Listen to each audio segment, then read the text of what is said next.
नमस्कार। Astro with Radha Rani में आपका बहुत बहुत स्वागत है।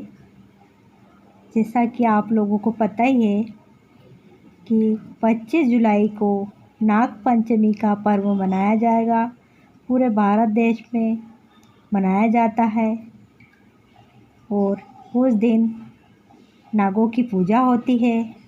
साथ ही घर में तवा नहीं चढ़ता है।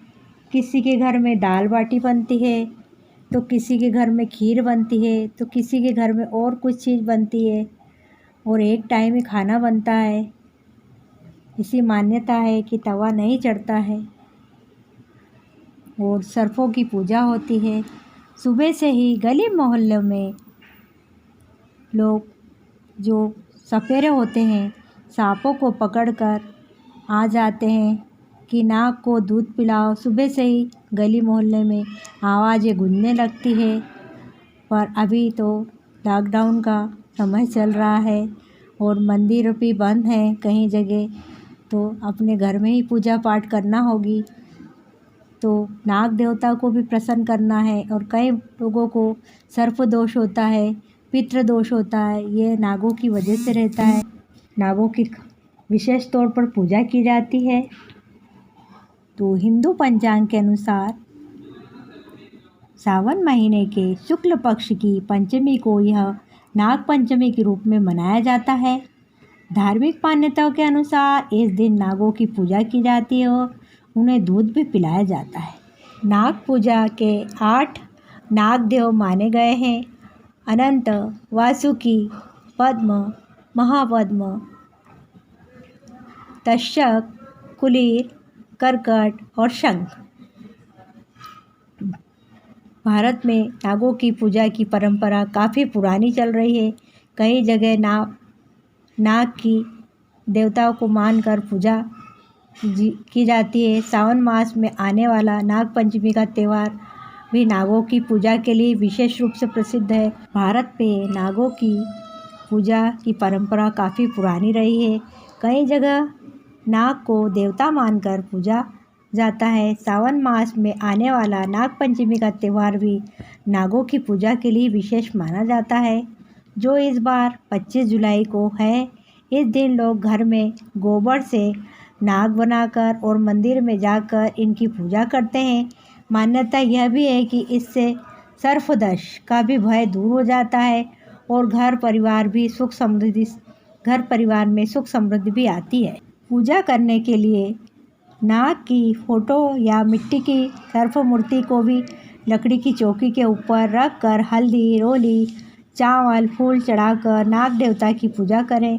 इसके बाद नाग देवता की पूजा करें। इसके बाद कच्चा दूध, घी, चीनी मिलाकर सर्प देवताओं को अर्पित करें।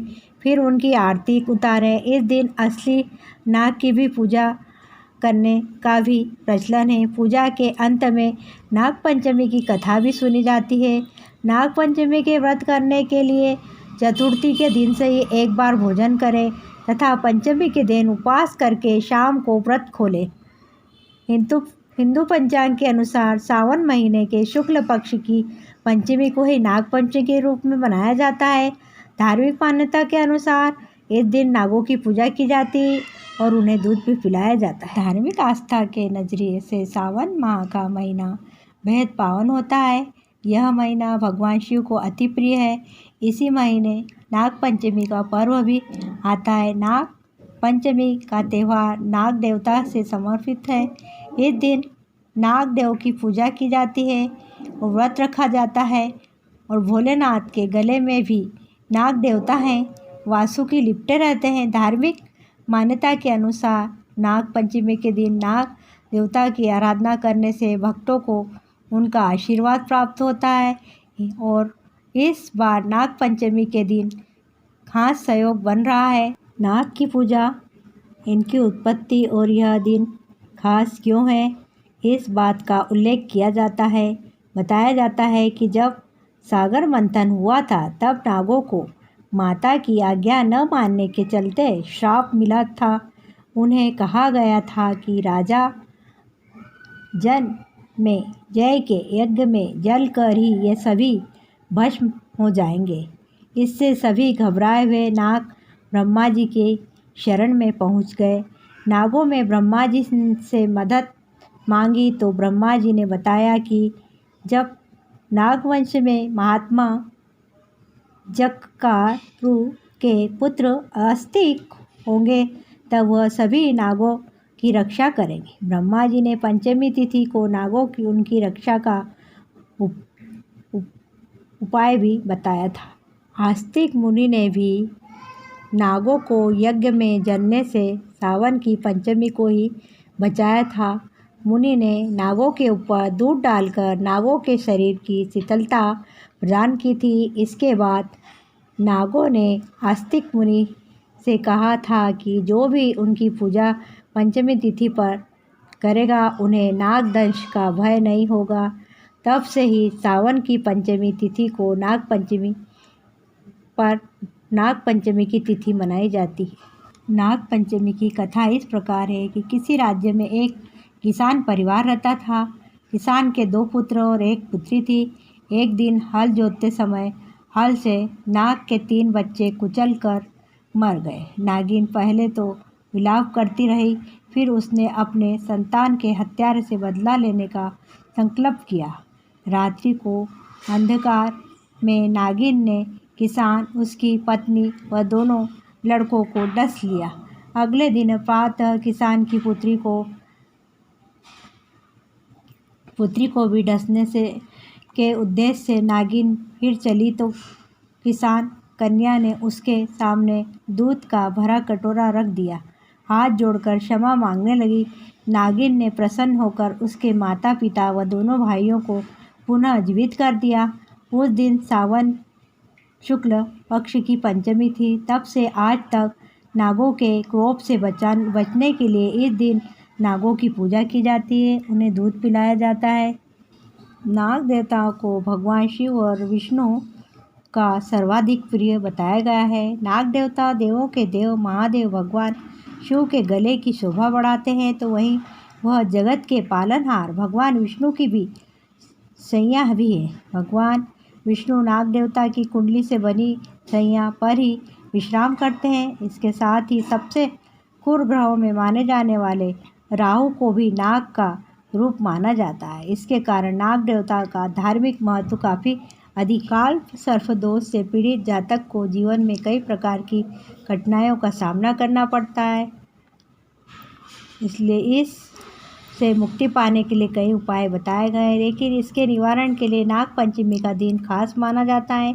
सावन नाग पंचमी इस बार 25 जुलाई को मनाई जाएगी। इस दिन नाग देवता की पूजा करने की परंपरा है। तो जानिए कि क्या है काल सर्प दोष के लक्षण और उसके उपाय। तो काल सर्प दोष के लक्षण है, पहला, व्यक्ति को मेहनत का पूर्ण फल प्राप्त नहीं होता है और जो भी बनते हुए कार्य अचानक बिगड़ जाते हैं। दूसरा उसका कारण है कि व्यवसाय में बार बार नुकसान होता है। तीसरा कारण है कि बार बार अपमान सहना पड़ता है। चौथा कारण है कि संतान नहीं होना या फिर संतान की उन्नति नहीं होना। पांचवा है कि विवाह में देरी होना या वैवाहिक जीवन अस्त व्यस्त रहना। छठा कारण है कि स्वास्थ्य खराब होना और बार बार चोट दुर्घटनाएं होना। सातवां है कि भयावह सपने बार बार आना, नाग नागिन बार बार दिखना। आठवां है कि मृत व्यक्ति सपने में कुछ मांगे, बारात दिखना, जल में डूबना, मुंडन दिखना, अंगहीन दिखना। काल सर्प दोष के उपाय। नाग पंचमी के दिन भगवान शिव का अभिषेक करते समय उन्हें चांदी के नाग और नागिन का जोड़ा चढ़ाएं। इस दिन किसी सपेरे से नाग नागिन का जोड़ा खरीदकर उसे जंगल में मुक्त करवाएं। नवनाग स्तोत्र का पाठ 108 बार पाठ करें और अपने वजन के बराबर कोयले पानी में बहाएं। नाग पंचमी के दिन पीपल के पेड़ के नीचे दूध रखें और बहते हुए जल में 11 नारियल प्रवाहित करें। नाग पंचमी के दिन रुद्राभिषेक करने से भी काल सर्प दोष का कम किया जा सकता है। काल सर्प दोष से पीड़ित व्यक्ति या लोगों को नाग पंचमी के दिन नाग की विधि विधान पूजा करनी चाहिए। इसके अलावा नाग पंचमी का इसके अलावा नाग पंचमी गायत्री मंत्र इस प्रकार है। ओम नवकुलाय विद्महे विश्वदत्ताय धीमहि तन्नो सर्प प्रचोदयात् का जाप करें। नाग पंचमी की शिव मंदिर की सफाई मरम्मत पुताई करवाएं। इस दिन शिव जी को विजया अर्घ पुष्प धतूरा पुष्प फल चढ़ाएं तथा दूध से रुद्राभिषेक करवाएं। नाग पंचमी पूजा की विधि। नाग पंचमी के दिन घर के मुख्य द्वार के दोनों ओर नाग का चित्र बनाएं और प्रतिमा स्थापित करें। फिर धूप दीप कच्चा दूध खीर आदि का प्रयोग करते हुए नाग देवता को पूजन करें। भोग में उन्हें गेहूँ भुने चने और जौ इत्यादि की चीज़ें चढ़ाएं। प्रसाद सभी से वितरित कर दें। इस दिन नाग को दूध अवश्य पिलाना की भी परंपरा है। काल सर्प दोष से पीड़ित लोगों को नाग पंचमी के दिन नाग की विधि विधान से पूजा करनी चाहिए। इसके अलावा गायत्री मंत्र भी नाग का बोलना चाहिए कि ओम नवकुलाय विद्महे विश्वदत्ताय धीमहि तन्नो सर्प प्रचोदयात् का जाप अवश्य करें। इसलिए जिन बच्चों का ब्याह नहीं हो रहा है या कोई इसमें रुकावट है, तो अगर आप लोगों को भी सर्प दोष है, काल सर्प दोष है, तो ये उपाय को ज़रूर कीजिए। और नाग पंचमी के दिन नाग देवता की मूर्ति के साथ एक फिटकरी का भी टुकड़ा रख दें। यह टोटका करने से आपकी मनवांछित इच्छाएं भी पूर्ण होगी। नाग पंचमी के दिन सांप की बावी में दूध अवश्य चढ़ाएं। यह टोटका करने से आपकी सभी परेशानियां समाप्त हो जाएगी। नाग पंचमी के दिन सुगंधित फूलों से चंदन से नाग की पूजा अवश्य करें। नाग पंचमी के दिन भगवान शिव का जलाभिषेक करते हुए चांदी के नाग नागिन का जोड़ा शिवलिंग पर अवश्य चढ़ाएं। ऐसा करने से आपको सर्प दोष से मुक्ति मिल जाएगी। शास्त्रों में लिखा है कि काल सर्प दोष का वर्णन मिलता है कि मनुष्य के यह नक्षत्र जब एक स्थान पर एकत्र हो जाते हैं तो संबंधित व्यक्ति काल सर्प दोष से पीड़ित बता जाता है। इस दोष से पीड़ित व्यक्ति को नाग पंचमी के दिन पूजा करने से लाभ होना बताया गया है। मान्यता यह भी है कि इस दिन नाग को दूध पिलाने के जल्द ही काल सर्प दोष से मुक्ति मिल जाती है।